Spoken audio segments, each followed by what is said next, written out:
Представете си следната сцена. Скарахте се с кучето си. Може би извикахте малко, може би го наказахте.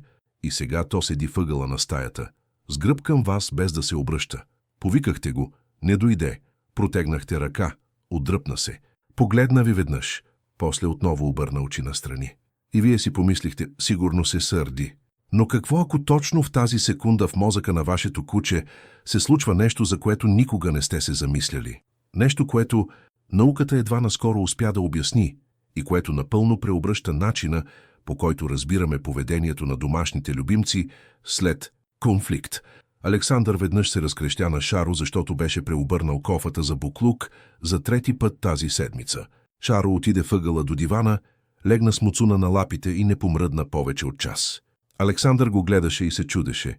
Разбира ли Шаро защо е ядосан? И наистина ли го игнорира нарочно? Повечето собственици на кучета имат един и същ отговор. Кучето ми пази злоба. Идеята е романтична. Тя ни казва, че животното ни е достатъчно сложно, за да се обиди като човек. Но тук науката поставя първия голям въпросителен знак. Кучетата, за разлика от хората, нямат развита префронтална кора в мозъка. Тази зона, отговорна за сложни социални концепции като обида, злопаметност или желание за отмъщение. Тоест, ако кучето ви игнорира след скандал, то почти сигурно не прави план как да ви накаже. Но тогава какво точно се случва? Обяснението е едновременно по-просто и много по-дълбоко. Изследователи от университета в Хелзинки публикуваха серия от проучвания върху емоционалната обработка при кучетата, измервайки нивата на кортизол, хормона на стреса, след ситуации на конфликт с хора. Резултатите бяха изненадващи. Нивата на кортизол при кучетата след викане или наказание оставаха повишени средно между 30 и 60 минути след инцидента. Животното не е наядено. То буквално все още е под физиологичния стрес от случилото се. Паралелно с това, екип от университета на Портсмут, воден от Дер Джулиан Камински, изследва как кучетата интерпретират социалните сигнали на хората. Едно от ключовите открития – кучетата са изключително чувствителни към емоционалния тон на гласа и стойката на тялото на своя стопанин. Те могат да разпознаят разликата между ядосан тон и неутрален, дори без да разбират думите. Когато кучето ви игнорира след скандал, то всъщност е в състояние на регулация на стреса. Амигдалата и мозъчният център, отговорен за страха и тревожността, е активирана. Кучето е засякло заплаха в социалната си среда и реагира по начина, по който еволюцията го е научила – избягване на конфликт.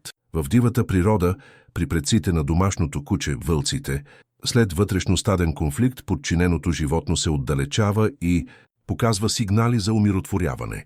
Отвръщането на поглед, свиването на тялото, избягването на контакт – всичко това са езикови сигнали, с които кучето комуникира. Не съм заплаха, искам мир. Когато Шаро избягва погледа на Александър след скандала, той не го игнорира от злоба. Той му изпраща точно обратното послание. Опитва се да намали напрежението. Александър не го знаеше тогава, но Шаро всъщност се беше опитал да го успокои.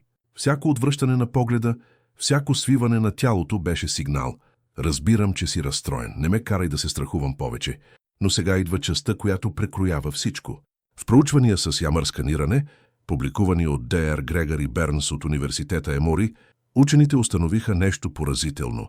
Когато кучетата виждат лицата на своите стопанини, активира се каудатното ядро, зоната на мозъка, свързана с очакване на нещо хубаво. Същата зона, която светва при хората, когато очакват награда или се чувстват обичани. Това означава, че кучето ви не е просто привързано. То е невронно програмирано да ви свързва с позитивно емоционално очакване. И когато между вас се появи конфликт, тази програма се срива. И животното изпада в объркване, а не в злоба.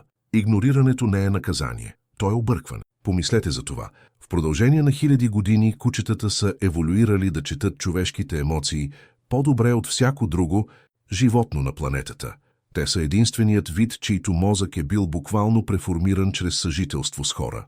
Те не са просто домашни любимци, те са социални партньори, настроени на нашата емоционална честота. Когато кучето ви се отдръпва след скандал, то не ви отхвърля. То се опитва да преработи нещо, което не може да разбере. Защо човекът, когото обича и на когото вярва, изведнъж е станал заплаха. Следващия път, когато забележите, че кучето ви се отдалечава или ви избягва след напрежение, опитайте нещо различно от това да го повикате настойчиво. Седнете на пода, погледнете настрани, изчакайте.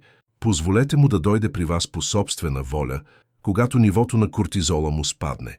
Изследванията показват, че кучетата се успокояват значително по-бързо, когато стопанинът прояви неутрален или спокоен език на тялото, вместо да търси активен контакт. Именно тази пауза, тази тишина е езикът, на който кучето разбира, че конфликтът е приключил. Александър се научи да сяда спокойно и да изчаква. И всеки път, без изключение, Шаро идваше сам, бавно, с наклонена глава и леко вееща опашка. Не защото беше простил, а защото никога не беше имало какво да прощава. Може би най-красивото нещо в тази наука е следното. Кучетата нямат механизъм за злопаметност, защото никога не са имали нужда от него.